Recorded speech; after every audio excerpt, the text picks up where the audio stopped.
Daar's geheime wat broei, planne wat kook en verhoudings op die rand van uitmekaar val.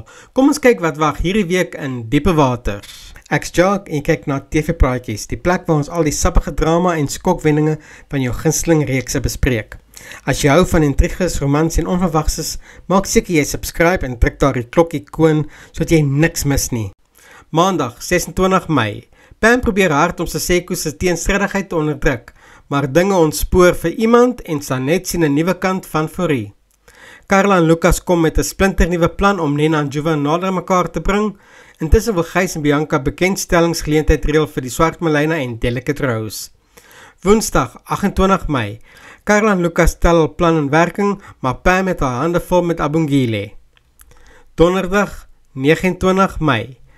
Pam voel Abongile maak haar lewe onnodig moeilik. En dan, Lucas en Carla se planne rondom Nena en Jovan, dit loop nie soos beplan nie. Drama, intrige en draai wat jy nie sien kom nie. Diepe waters hou jou vas, elke aand net hier.